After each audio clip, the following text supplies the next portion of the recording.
Olá, seja bem-vindo de volta às nossas aulas aqui da nossa disciplina Através da Bíblia, né? Da nossa série Através da Bíblia, aqui da Escola Charles Spurgeon Online. Sou o professor Felipe Prestes e nós estamos aqui para mais uma das nossas aulas sobre o texto de Colossenses. Aqui a gente está no versículo 17, quando diz que ele é antes de todas as coisas, ou seja, ele tem um lugar, esse lugar do qual ele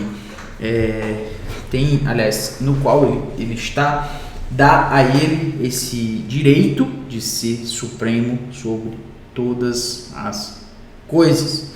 E como eu falei na última aula, ele sustenta, nós devemos a Cristo toda a nossa existência também, porque ele nos sustenta, não simplesmente porque ele cuida de nós de uma forma muito genérica, mas ele cuida de nós de uma forma muito específica, de tal forma que a tecnologia e todas as reações químicas e a energia, tudo isso só funciona porque em Cristo tudo isso subsiste, tudo isso é sustentado pela força do seu poder.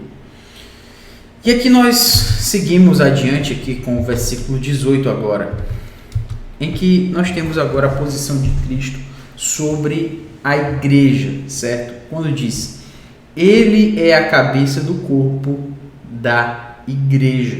Então o direito de Cristo não é simplesmente sobre todas as coisas em relação ao universo, mas agora ele é como se ele estivesse falando aqui do universo todo. Ele falou sobre as hostes celestiais, sobre as coisas no céu, sobre a terra, visíveis e invisíveis, soberanias, tronos, soberanias, principados e potestades. Depois ele fala que todas as coisas foram criadas por meio dele e para ele. Depois ele vai dizer que tudo subsiste, tudo é sustentado por ele.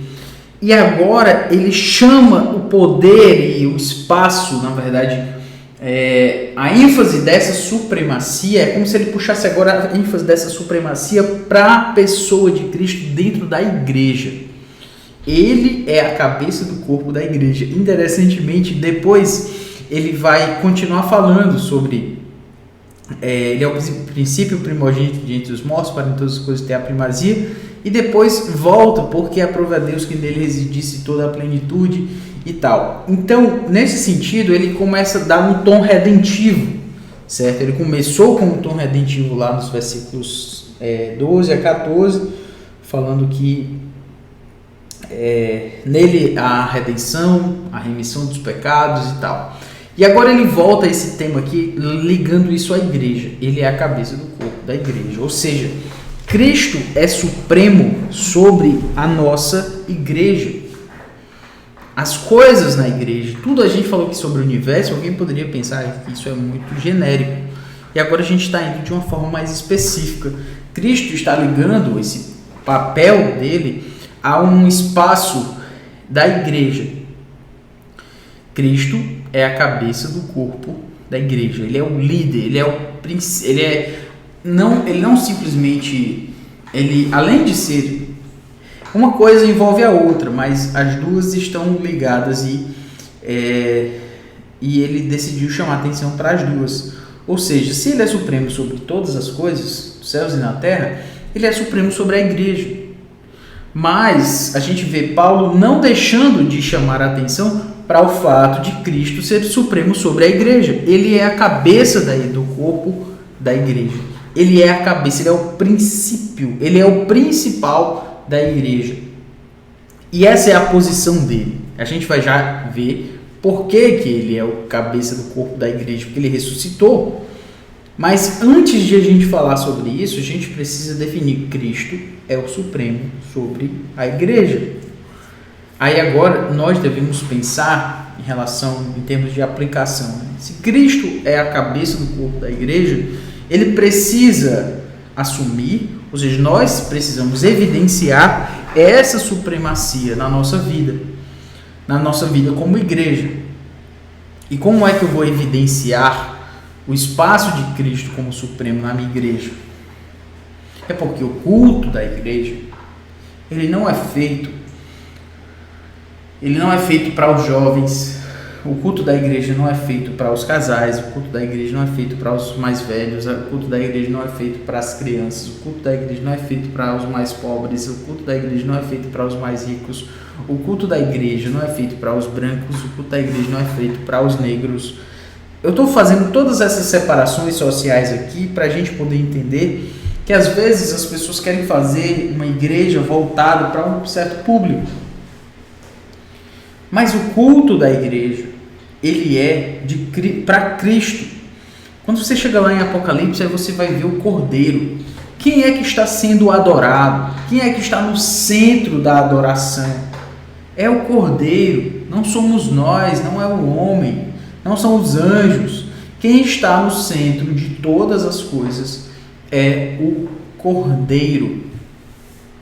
É o Senhor Jesus Cristo, ele é o cabeça do corpo da igreja. Ou seja, quem manda na igreja é Cristo. Quem tem o direito de que a igreja seja de um jeito ou de outro é Cristo. A igreja não deve ser para nos servir, a igreja deve ser para evidenciar a supremacia de Cristo. Então eu devo servir, eu devo entregar a minha vida, eu devo entregar o meu ministério, entregar a minha cabeça, entregar as minhas habilidades, entregar os meus talentos, todos aos pés de Cristo, porque Ele é o cabeça do corpo da igreja. Do corpo, isto é, da igreja. Ele é que é o primeiro, Ele é que é supremo e não eu. Então, o que deve ganhar na igreja não é a minha opinião. O que deve prevalecer na igreja não é a minha forma de pensar. O que deve prevalecer na igreja não é o meu destaque. Eu não devo fazer nada na igreja para que eu ganhe o destaque, para que as pessoas me notem. Sabe, às vezes a gente faz algo para Deus e fica pensando, mas queria tanto ser reconhecido aqui na igreja. eu queria tanto ser aquele que as pessoas notam, mas eu faço e ninguém nota. Eu sirvo e ninguém presta atenção no que eu faço. Ai, que coisa. Poxa, mas as coisas que nós fazemos é para evidenciar a pessoa de Cristo e não a nossa própria pessoa. Então, se Ele é a cabeça do corpo da igreja, Cristo é aquele que deve ser evidenciado e destacado em todas as atividades da igreja. Todas.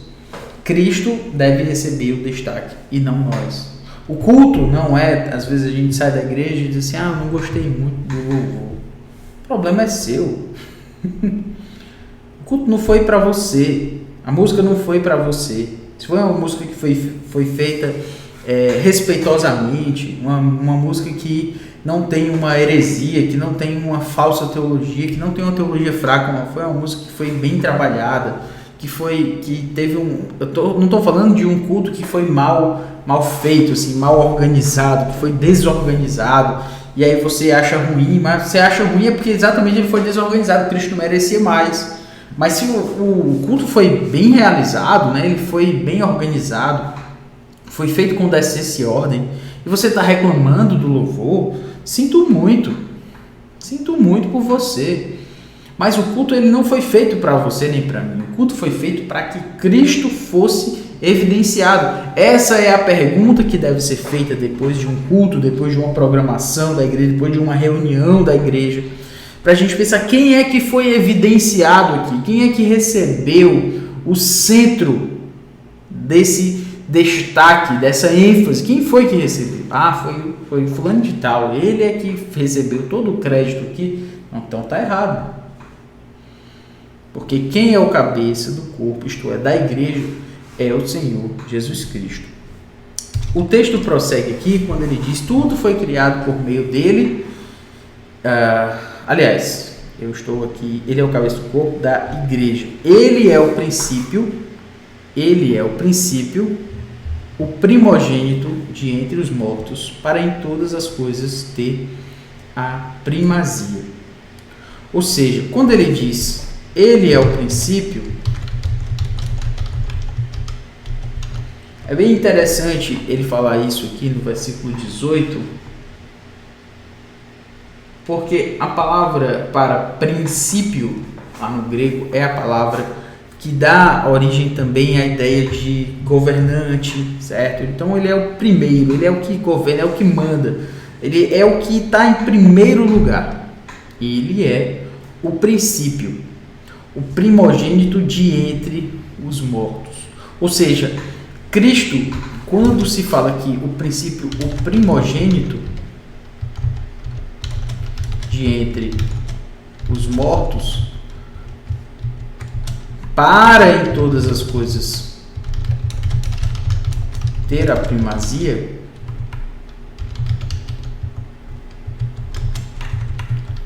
para em todas as coisas ter a primazia, nós estamos, tudo isso aqui é para falar da mesma coisa.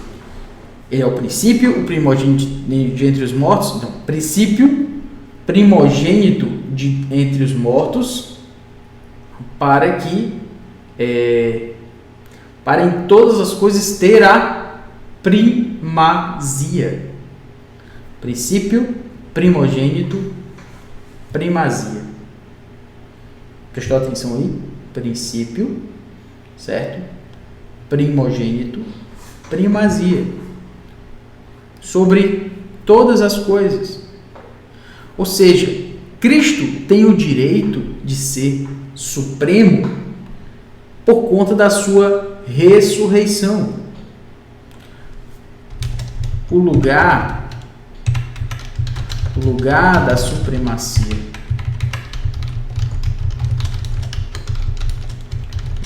de Cristo vem pelo seu direito,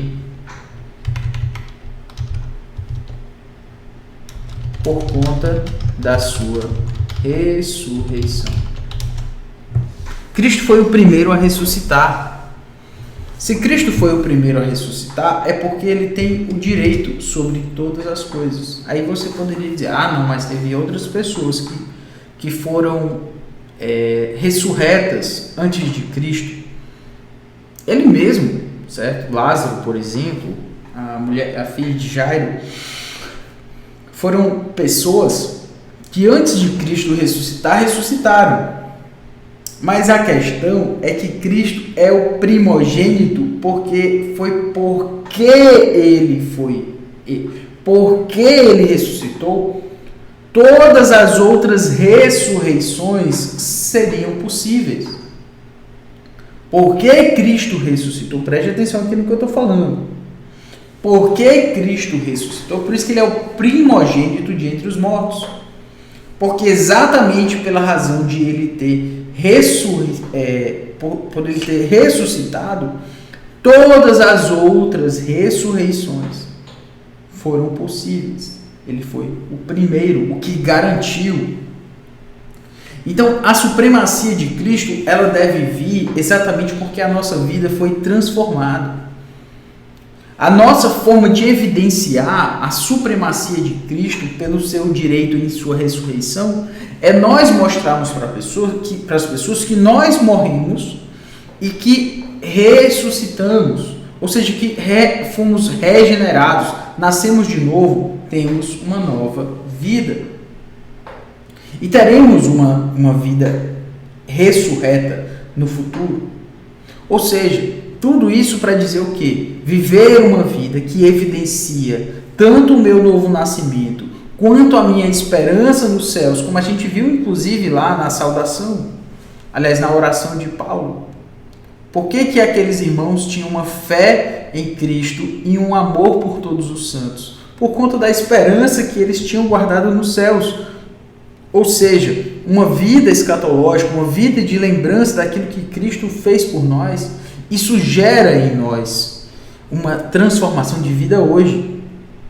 Da mesma forma, o lugar da supremacia de Cristo vem por conta do seu direito diante da sua ressurreição, e isso deve fazer em nós, ou seja, a forma que nós temos de evidenciar a supremacia de Cristo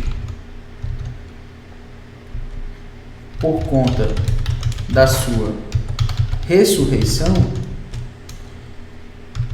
é mostrar que passamos pela regeneração e que esperamos a glorificação.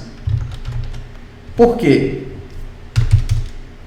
Nós passamos pela regeneração, nós fomos nascidos de novo, a nossa vida não é mais a mesma. Nós morremos para o mundo e vivemos para Cristo. Cristo foi o primogênito de entre os mortos, ou seja, ele garantiu que nós pudéssemos ser regenerados, que nós pudéssemos ser ressurretos no futuro. E é exatamente isso que vai evidenciar o lugar de Cristo na nossa vida. Passamos pela regeneração e esperamos a glorificação. E com isso, nós evidenciamos que Cristo é o primeiro, porque Ele é a primazia, Ele garantiu isso para nós. Isso nos dá esperança. Esperança de que nós não vamos morrer assim, certo? Nós não vamos morrer assim. Há esperança para nós. Há esperança para uma vida nova. Há uma esperança de transformação. Há uma esperança de que as coisas um dia podem mudar no sentido do nosso comportamento. Nós podemos vencer os pecados, nós podemos lutar contra a carne, nós podemos passar por transformações porque Cristo ressuscitou. E isso entra, inclusive, em relação à nossa família. Se você tem uma dificuldade com relação, por exemplo, aos seus filhos, você gostaria que eles fossem transformados nessa ou naquela área, você pode saber, já com isso que eu estou falando aqui, que Cristo, Ele ressuscitou. Tendo Ele ressuscitado em primeiro lugar, isso nos garante que a nossa vida não vai ficar assim. E isso é o poder do Evangelho nas nossas vidas. Às vezes a gente acha que o Evangelho ele é algo que a gente precisa do Evangelho só para o novo convertido. Ou para quem não é crente. Porque a gente diz, olha, você precisa se converter, Cristo morreu na cruz pelos seus pecados, você precisa confiar nisso para a sua salvação e ter uma nova vida. Aí você pensa, mas isso é muito bom, de fato a gente precisa fazer isso, certo? E para nós? A gente precisa falar isso para nós mesmos. Quando bate aquela desesperança, quando bate aquele sentimento de que as coisas não vão caminhar do jeito que a gente esperava, quando as pessoas ao nosso redor não mudam, o que a gente faz? A gente espera no Senhor e a gente confia que Cristo ressuscitou. Se Cristo ressuscitou, nós temos esperança, é o que diz lá em 1 Coríntios 15. E o fato de Cristo ter ressuscitado em primeiro lugar garante para nós que nós vamos ter uma vida melhor. Uma vida melhor aqui na Terra é mais dinheiro, mais condições, mais fama, mais likes, né? Não é disso que estamos falando. É uma vida melhor em termos da sua transformação espiritual e em relação à transformação espiritual daqueles que estão perto de você, dos seus relacionamentos.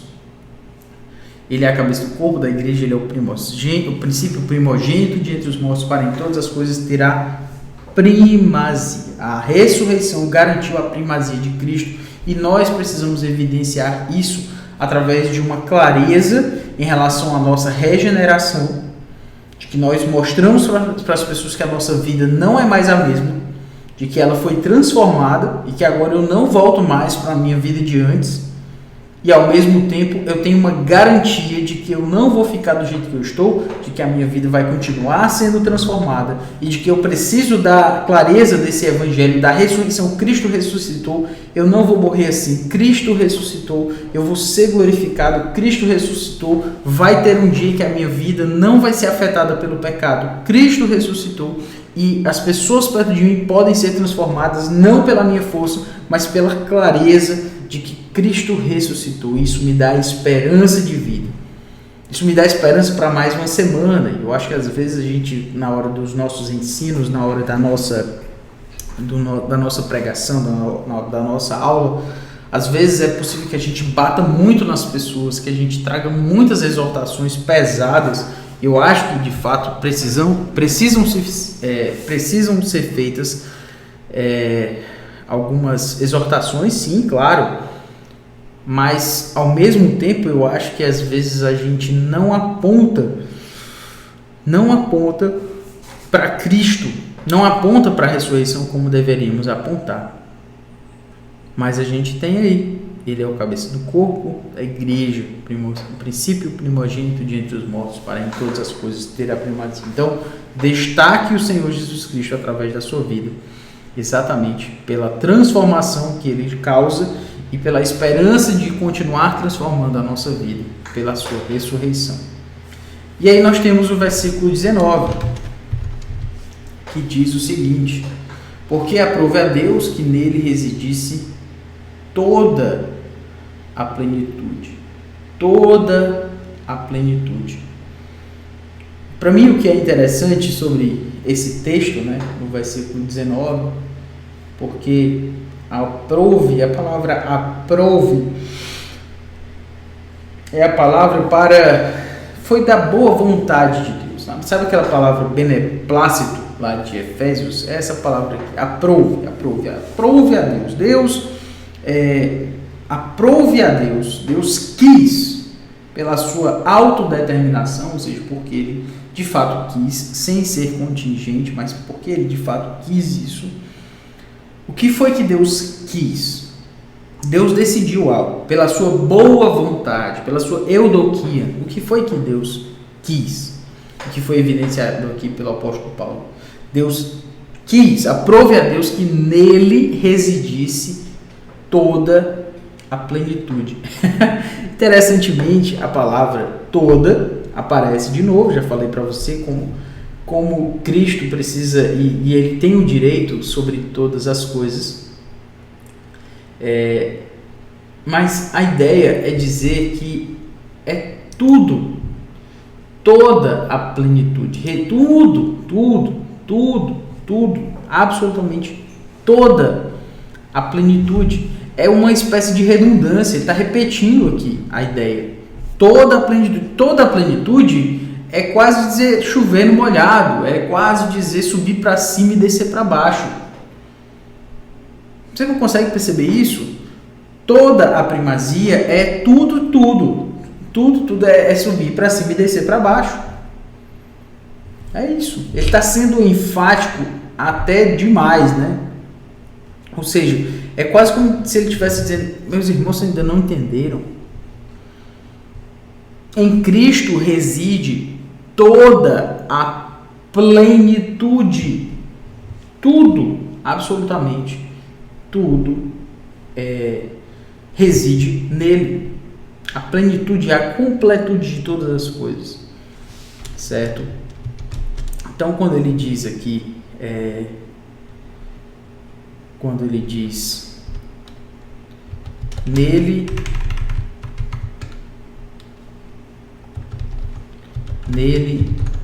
residisse toda a plenitude, é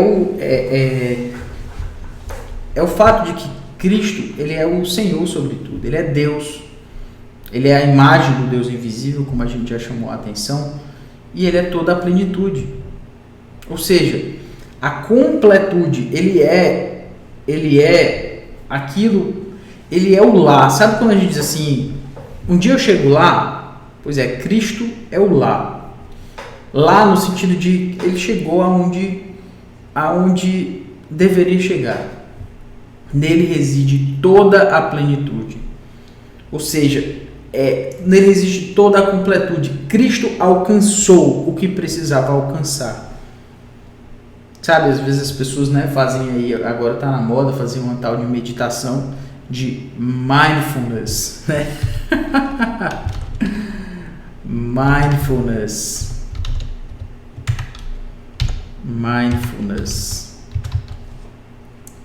O que é o mindfulness? É a ideia de você encher a sua mente, para você alcançar um estado de completude. Cristo alcançou a completude. Cristo chegou onde deveria chegar. A plenitude aqui é o lá. Cristo chegou lá. Sabe quando a gente diz, como eu falei, um dia eu chego lá, Cristo chegou lá. Ele alcançou a plenitude, nele reside a plenitude. Cristo é o fim de todas as coisas. Nele reside a pleroma, a palavra lá no grego é pleroma. E é exatamente isso. A plenitude, a completude de todas as coisas. Na próxima aula a gente vai continuar falando sobre isso. Por enquanto a gente para por aqui. Um grande abraço, valeu.